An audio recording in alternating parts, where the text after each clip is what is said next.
Colossenses, aula 3 da unidade 2, começando agora, gente.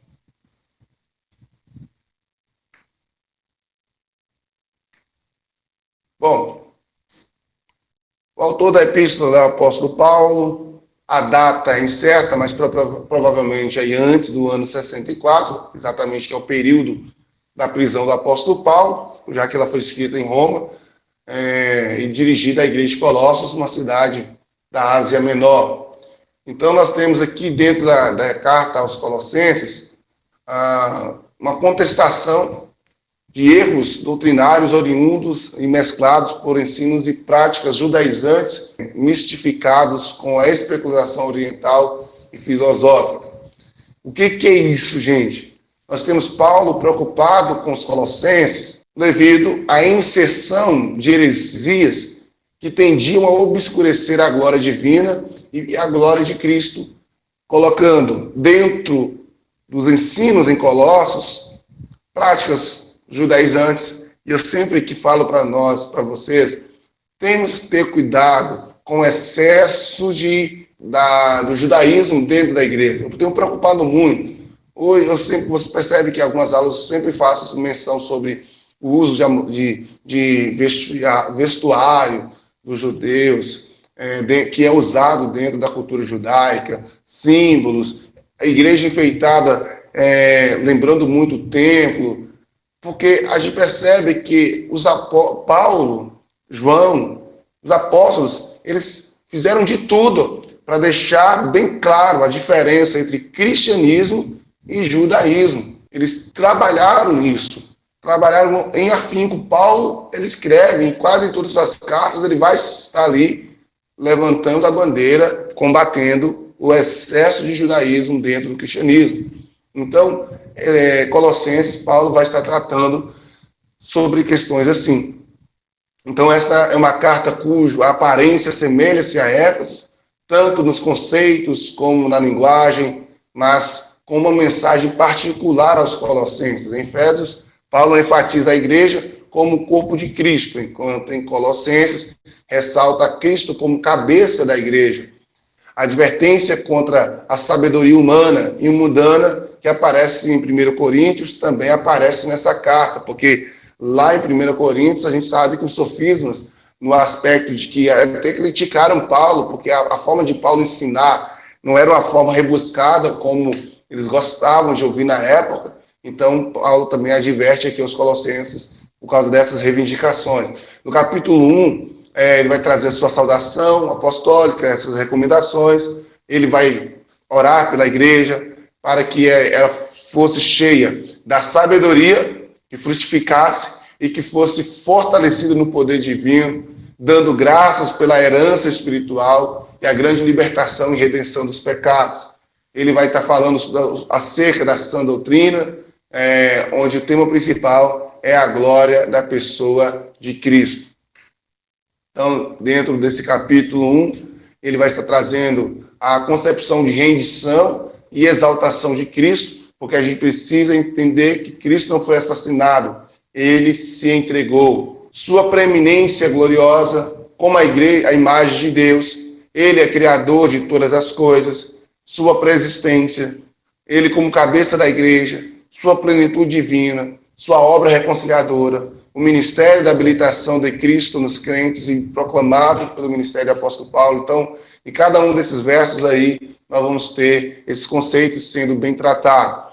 Ele vai estar falando como Cristo, cabeça da igreja, como Colossenses 2, a preocupação de Paulo acerca do estado da igreja, para que os membros possam estar unidos em amor e tendo o conhecimento maior dos mistérios espirituais do Pai e de Cristo. Adverte contra falsas doutrinas e exorta a ter uma fé constante em Cristo. Então, dentro dessa seção doutrinária, aparecem algumas polêmicas, por exemplo, o perigo da filosofia mundana e do legalismo. E aí eu respondo já a Cris sobre o sofismo. Era essa ideia, era essa forma de pregar, de maneira mais robuscada, ou às vezes de anunciar algumas verdades de uma maneira mais agradável, levando muitas vezes até a contos de mitos. Então, Paulo não tinha isso. A forma de Paulo pregar era uma forma mais voltada à mensagem da cruz, que era loucura para os judeus e para os gentios. Nosso Deus, como um Deus pode descer e se sacrificar. Lembramos bem que a cultura grega, nós vamos perceber que os deuses usavam os homens para o seu bem prazer. Os deuses, né, lá do Olimpo, por exemplo, os seus mitos, dentro da mitologia e dentro dos seus conceitos religiosos, os homens, eles eram humilhados muitas vezes pelos deuses. E agora nós estamos vendo um Deus que se humilha por causa dos homens. Então isso totalmente dá um nó na cabeça dos gregos. E a gente está falando de uma cidade grega, os Colossenses. Então nós teremos aí o poder libertador da cruz, abolindo o cerimonialismo, advertência aos cultos a anjos, advertência contra o ascetismo e diversos outros conceitos que nós podemos encontrar dentro da carta.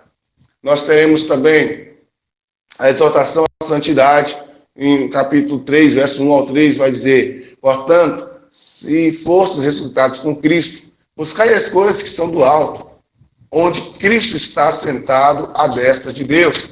Pensai nas coisas que são de cima, e não nas terrenas, pois morrestes, e a vossa vida está oculta em Cristo e em Deus. Então, Paulo vai exortar a santidade.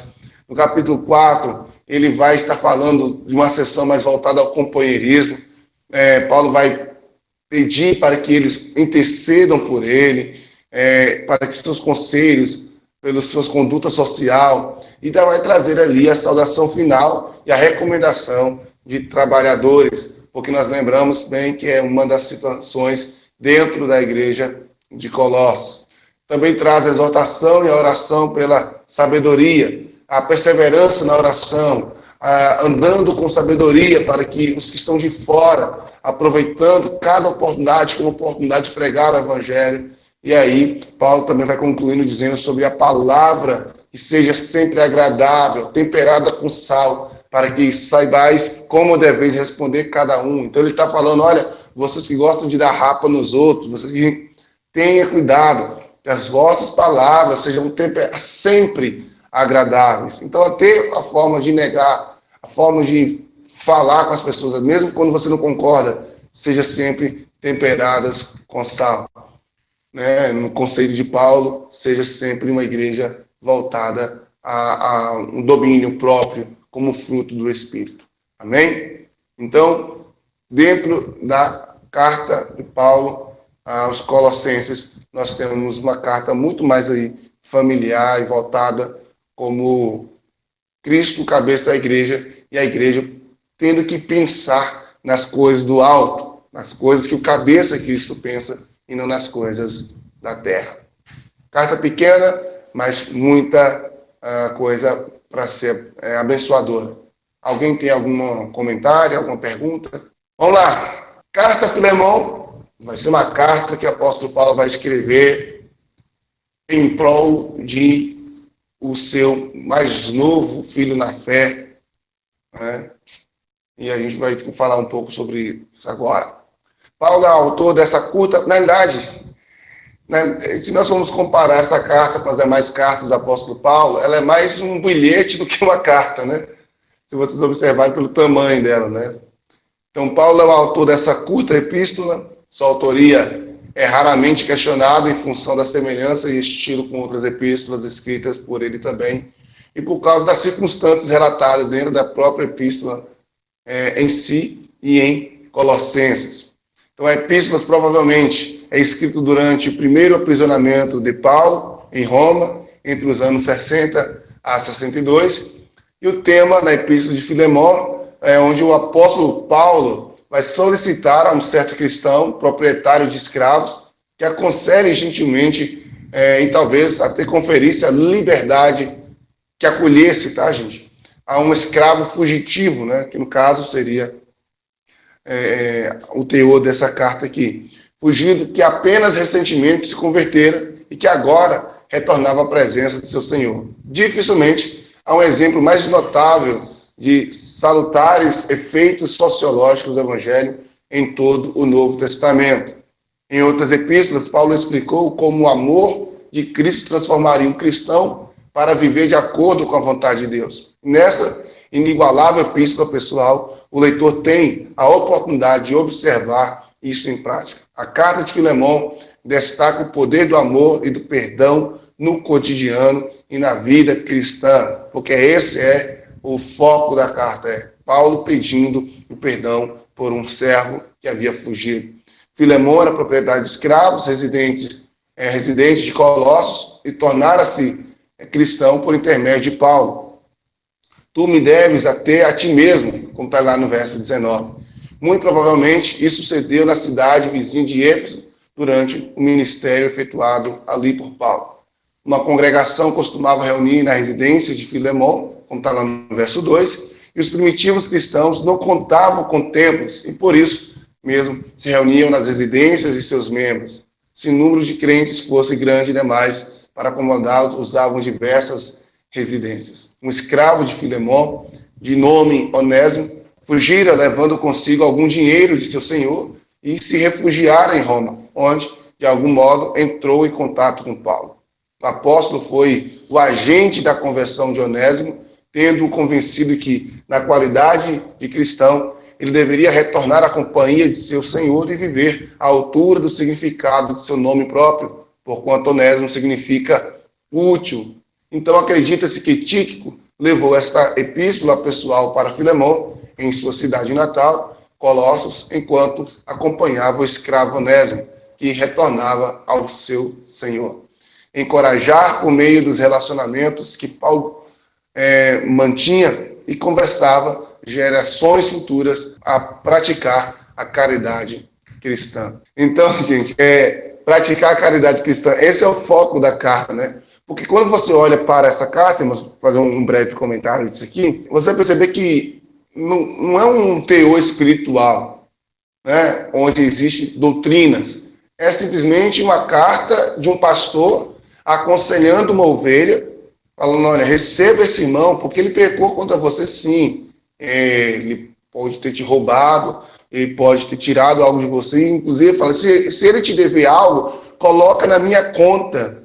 Tipo, eu pago o que for necessário, porque... Então, Paulo está querendo verdadeiramente reconciliar Onésimo a Filemão, sem que Filemão pudesse usar de crueldade, ou usar dos seus direitos de senhor, e assim maltratar ou prejudicar Onésimo.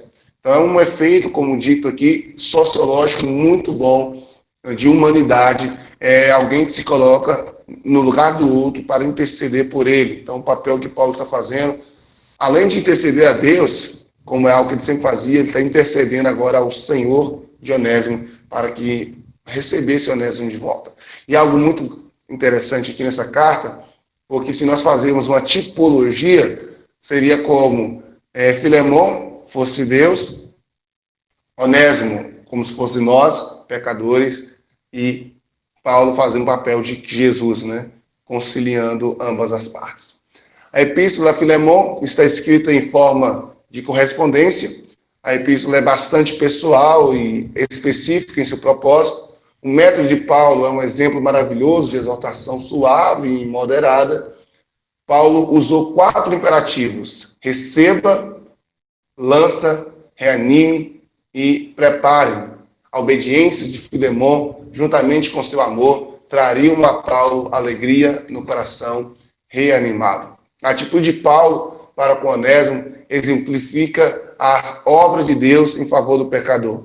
Paulo lança tudo em minha conta, diz ele, né? Então essa é a mensagem do Evangelho, porque Cristo levou os nossos pecados e o seu próprio corpo no madeiro. É o que Cristo faz, é tomar o lugar do pecador.